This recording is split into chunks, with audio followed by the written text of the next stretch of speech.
Hello, everyone. This is a terrific Tuesday. I am Dr. Samantha DeLoache, your modeling pharmacist and professional speaker coach. And this is another wonderful edition of Public Speaking and Business. I am so happy to be here. I love these talks. I get the opportunity to meet so many great businessmen and women, and they are able to share their insight on how public speaking has been beneficial and has helped them. And so that's what I want to bring to you, let you get all this information, and so that you can also see the importance of communication, the importance of public speaking. And if you're a business owner, or even if you're just trying to get a promotion on your job, you're trying to get to the next level, public speaking can definitely help you get to that next level. I like to say you can have all the greatest ideas in the world, but if you're not able to share them, if you're not able to articulate them, then it means nothing, because those words, those thoughts have to come out so that they can take action. So, as you all know, the Model Speakers Academy opened last month, and I'm very excited about that. We're currently open and accepting enrollees. So, if you know someone, or if you are one of the people who need a little help with public speaking, then definitely sign up. Tomorrow, which is Wednesday, I will be doing a free webinar. And for the whole month of October, every Wednesday at 7 p.m. Eastern Standard Time, I will be doing a webinar so that you can learn about the inside and outside of Model Speakers Academy, what model stands for. A lot of people are like, oh, well, I'm not a model, but it's not that type of model. It's about motivating, organizing, delivering, engaging, and leading.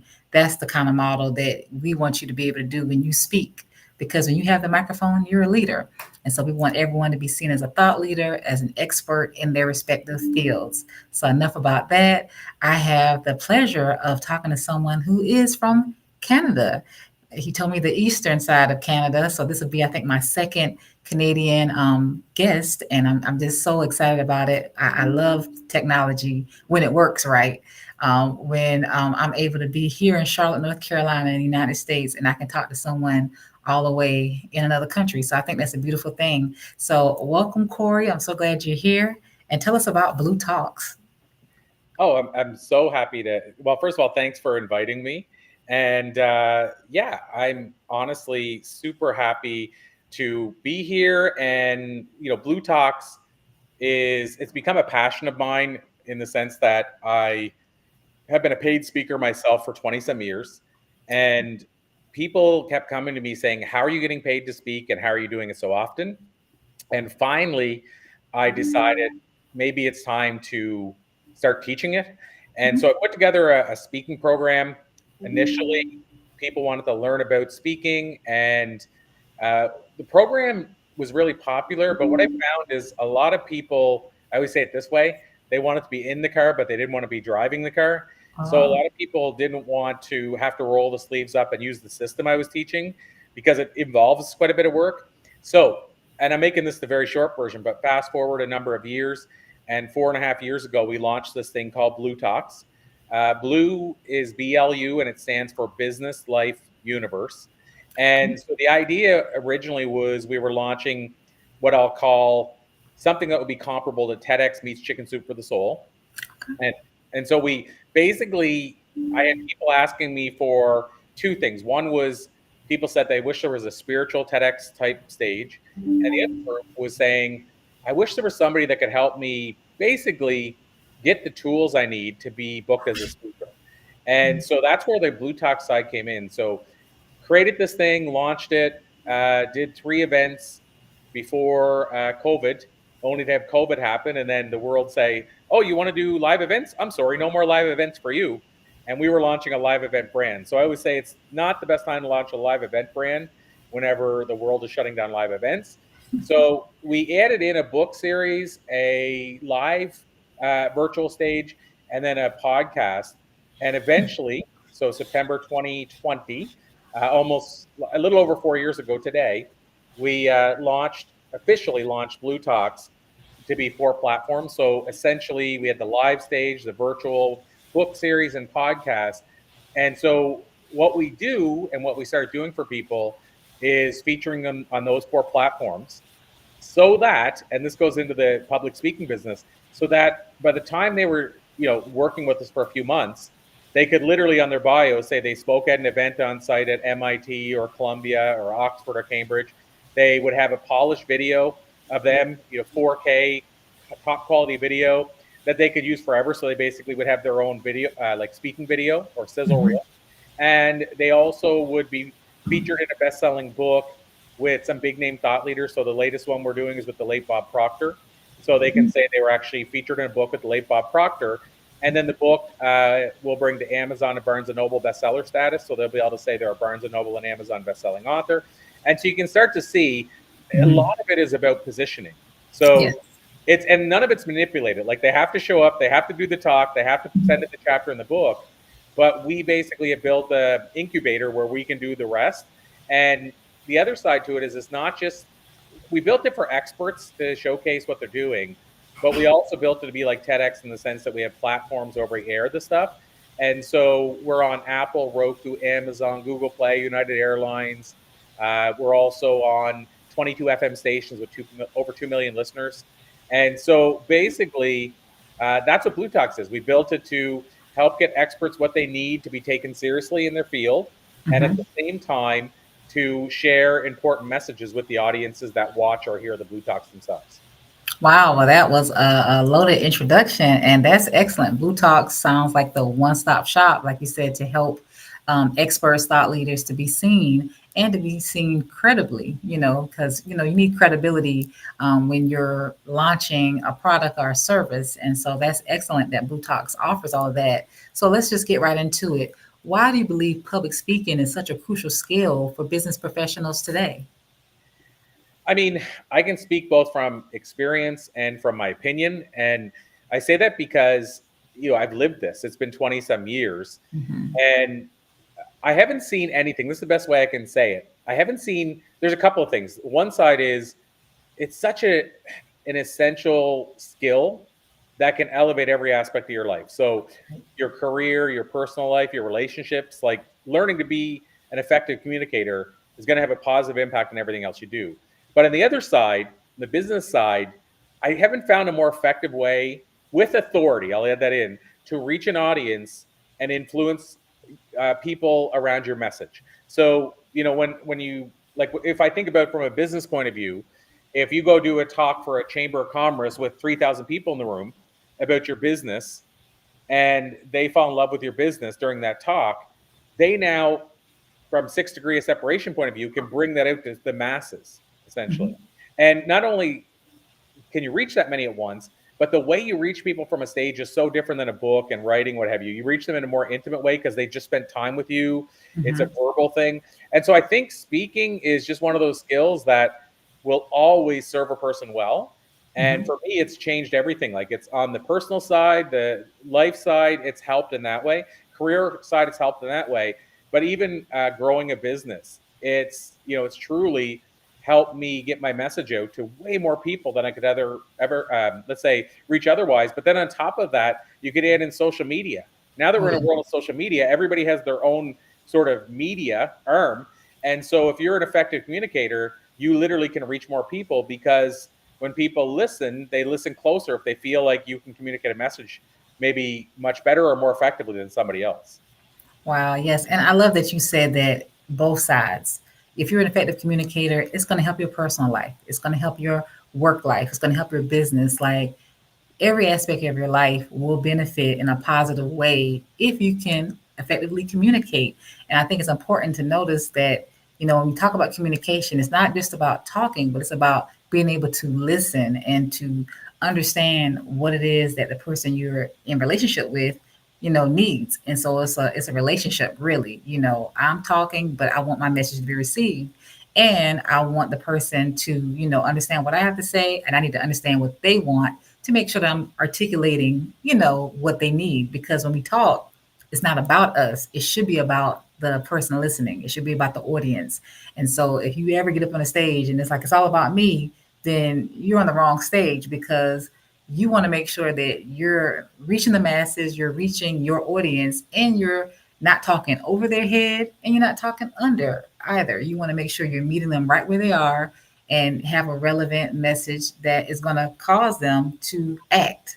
Every talk should have a purpose behind it. It should be a call to action. It should be something that I want them to walk away feeling, thinking, or doing. So you need to go with the end in mind before you even start. And so if you have that, then you'll be successful. So I love that you brought those different variables up. So my second question is, can you share a personal experience where effective public speaking significantly impacted your career or business? This one is kind of a weird scenario. Like it's not what you'd expect to hear when you ask that question. Okay. Is that I actually, well, I had this talk one time that was booked a year in advance, and I showed up to the talk. I had invited other people to watch me speak that were considering hiring me that lived nearby, and so I mean they had their company nearby, but they lived in the city too, and so they were set to come. It was two separate people thinking of hiring me for separate events, and I asked the person I was speaking for, "Can I bring some guests?" And she said, "Sure." And when I showed up on site, it was in a downtown core in an arena, and I walked in, and it was like all pitch dark, and I'm like, "This is weird." And I was like, "Am I in the wrong building?" I said to the guy. He goes, I don't know. Well, who are you here for?" And I told him. He goes, "Oh no, they're downstairs over there." And so I went toward downstairs, and it was just like a cave. You couldn't see a thing. And I'm like, I must be walking to the wrong part of it. Wherever he pointed to, maybe I was supposed to go further. And I went back and asked him. He goes, "No, they're down there." Anyway, so I was just like, this is the weirdest thing ever. So I turned on my flashlight on my phone, and I walked downstairs, and I found when I got to the bottom of the stairs by candlelight, my client, and I heard stuff coming from the room near her. And in a nutshell, the power went out in the full downtown core, and she was like panicking. She was like freaking out because one of the things she said, "All my cookies are ruined," because she made cookies for all the attendees and they couldn't be heated up or whatever. Wow. And anyway, and she said that the speaker that's on two people before you, he's like reading his talk via candlelight. He just rewrote it all. And she said, "I understand if you just want to leave and don't do the talk at all." And I said, "Oh my God, this is going to be fun as heck. I can't wait." She's like, "What?" I said, "This is going to be awesome." Anyway, and so I went and did the talk, and basically they had two small generator lights. And what I did was I put my phone on one of the tables, the closer one to me, and I opened my presentation. But how I got my presentation, because there was no Wi-Fi, is I had a bit of time before my talk. I went back out to the car and drove far enough out that I could get Wi-Fi. And then I downloaded my presentation onto my phone and then opened it on the app. So that way I could actually just glance at my presentation so I keep on track. And so I basically did a talk in the pitch dark. I actually wrote an entrepreneur article about this, the 4 lessons I learned by speaking in the dark or something like that. And so I did the talk, and it worked out great because there was no noise. Everybody was perfectly attentive. I mean, there might have been a couple of people that, there's some people that just fall asleep if you turn up the lights. So there may have been a couple of people sleeping. I won't hold that against them. But there were like 300 people in the room. And on my evaluation form, like 290 some said it was the best talk ever. And I don't believe it was the best talk ever. I believe it was the most attentive they ever were for a talk. Because if they tried to pick up their phone, you would have saw the light. So nobody did a thing. They just watched. And but what's interesting is the 2 people that came to see me, I figured they would have just left in the dark, like just said, "I'm out of here." And anyway, long story short, both hired me for talks. And when I asked them, "Why did you hire me? Like, that's a weird scenario to watch." And they said, "Because we knew if you could handle that, any crap we dealt with at our event, you're going to be there to handle, no problem." And so both of them, but to give an example, if you talk speaking fees, I don't remember because it was a long time ago what I was charging for the event itself. But let's say it was earlier in my career, but let's say it was $5,000 I was charging for the talk. What I do know is that the 2 clients that hired me ended up paying me $15,600. I remember this because I talked about it in the article. But then they also referred me to other events, who then referred me to other events. So that one talk that I delivered in the dark that I could have canceled, and the client would have been fine with me canceling, probably generated $150,000 to $200,000. Wow. So early in my career, that had a big significant effect on my business. And speaking allowed me to do that. And if there's, if you read the article on Entrepreneur, there's a whole bunch of takeaways from it. And one of the big ones was you have to have a backup plan for your backup plan. So normally as a speaker, a lot of speakers show up with their laptop and or a USB and say, "There's my presentation." And then my question is, what happens if that USB doesn't open on the laptop that's there? Or what happens if your laptop doesn't turn on? And most people don't have an answer. And some people don't even have that much of a backup, but some, that's all they have. And so for me, at that point, I had it on a laptop, I had it on a USB, and I had it on a second USB, and I had it emailed it to myself as well. Mhm. So one of the messages there is always have a backup plan for your backup plan. Wow, that was excellent. That's great. I know speakers today that don't get paid that much, from speaking. And you said that was early on in your career, so that was excellent. But I love that point about having a backup plan because that's something that we encourage in the Model Speakers Academy is that you come prepared with everything you need. I mean, even if you have to bring your own microphone and your own speaker box, like you said, bring your own laptop, bring, your message in multiple formats, jump drive, email it to yourself, save it, print it out, like you want to make sure that you cover all the possibilities because 9 times out of 10, it's not if something goes wrong, it's when something goes wrong because things are going to happen. And usually they happen at the most wrong moment. So you have to anticipate all the possible setbacks or issues and be prepared to still show up, to still perform. So that was an excellent example. So my third question is, what are some common public speaking challenges that many business professionals face, and how can they overcome them? I mean, there's a couple of angles on this because there's the challenge of if your message doesn't go the way you hope it will, and it's a hard, it's a hard one to give an answer for unless the person has some speaking experience. If it's their first talk ever, it's a really tough thing to recover from when crap goes really wrong. Meaning, like, you say, like, I'm just talking out loud, but maybe you say something that wasn't what you meant, and it gets Mhm. misunderstood in a different way. That's a hard one to recover from. Outside of the easiest, there is just to own up and Mhm. say, here's what I really meant, and I realized that came out wrong. So one of the things I would say is don't ignore the elephant in the room because that just because you ignore it doesn't mean the elephant's going to leave. Right. So if you say the wrong thing and it came out wrong, and you just leave it out there for dead air, you've now lost the audience, and that message is still going to get out as if that's what you meant. Mhm. So, I mean, I would say one thing a person can do, challenges could be this goes back to the backup plan, but have a way to deal with it. Like what am I going to do if something goes wrong? Mhm. So have um, you just have an extra, I'll call it option or an extra path to go if you need to. Another thing I would say is, and maybe this all ties together to one theme, but write down all the things that could go wrong.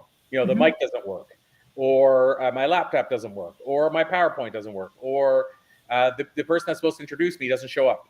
Now you have to Mhm. introduce yourself. How do you introduce yourself if you want to say your accolades without coming across with an ego?